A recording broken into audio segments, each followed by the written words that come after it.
I want to bring in Leon Panetta, former defense secretary and former director of the CIA. It's always great to have you on the program. And obviously, there is some serious debate over whether Iran did pose a threat, an imminent threat.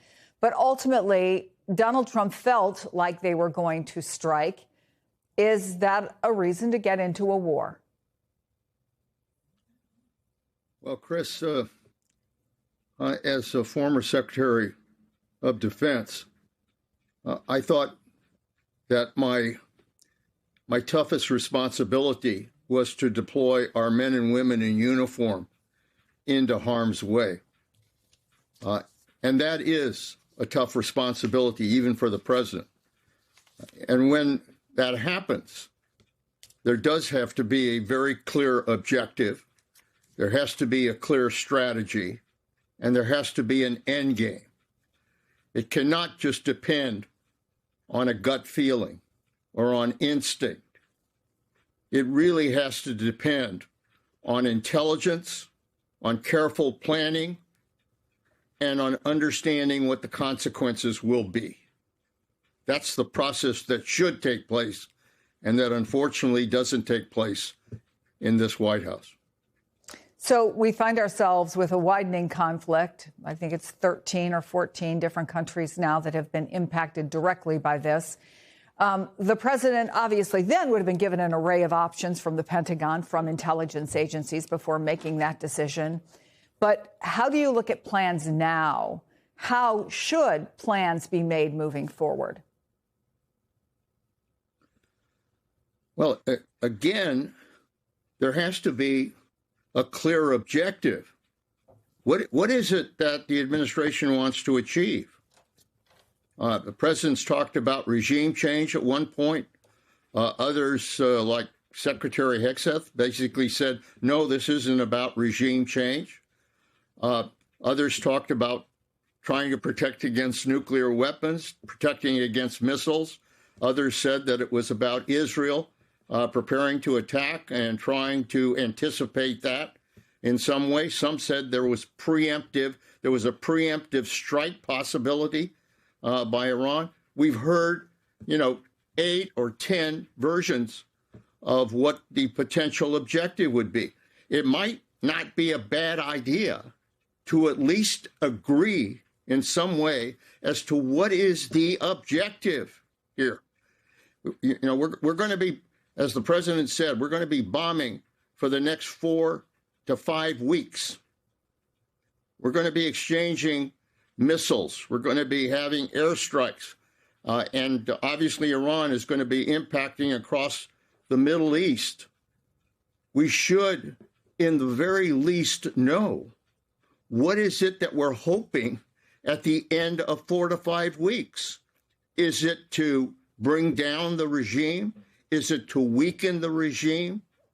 What exactly is the goal here? What exactly is the objective? What's the end game for this war? And by the way, the other thing they're beginning to do is somehow say that it's not a war. The American people are not stupid when their sons and daughters are being put into harm's way. They know what a war is all about, and this is a war. And we also know today, because the president said it, that he wants to essentially sign off on whoever the next leader of Iran is. He has made it clear he has no interest in it being the Ayatollah's son. There's been some talk about the Shah's son. There have been some other questions that have been raised about who actually might do that. We know for a fact, Mr. Secretary, that he did not get a buy-in from the American people to go to war. Does he need to have a buy-in from the Iranian people? Does there, maybe not him, does there need to be a buy-in from the Iranian people for there to be any success in the Western eyes, in the U.S. eyes, for whoever's going to replace the Ayatollah? Well, we learn the lessons of history, and they are that you can't bomb your way to regime change. We've tried to do that, and it doesn't result in regime change. If you want regime change, it has to come from the people. The people of Iran are the ones that have to come together to determine whether or not there should be a regime change. Otherwise, what's going to happen here is that the present regime, the Khomeini regime, even though he's not there, that they will continue to try to run Iran. His son, I think, is likely to be appointed the next Ayatollah. And right now, the prospect is that the old regime is going to continue in place. Look, Chris, let me say this. We are now part of a vicious cycle of war that has gone on in the Middle East for the last almost 80 years. And there have been a number of wars aimed at defeating an enemy, only to have that enemy come back, resurrect, and threaten again. And it's happening now. Israel went in to Gaza, bombed it, destroyed it for the purpose of eliminating Hamas. And yet today, Hamas is still there and still in place. They went after Hezbollah, killed the leaders of Hezbollah. And yet Hezbollah is still in place. They're fighting today. And the United States and Israel went after regime change in Iran.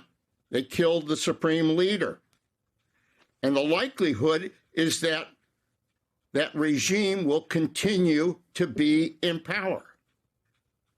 So what we're seeing here is a continuing cycle of war that does not address, frankly, the real problems of the Middle East that have to be resolved if something is going to change. Secretary Leon Panetta, it is always great to have your voice and your expertise to add to our program for our viewers. Thank you so much for coming on the show. Good to be with you.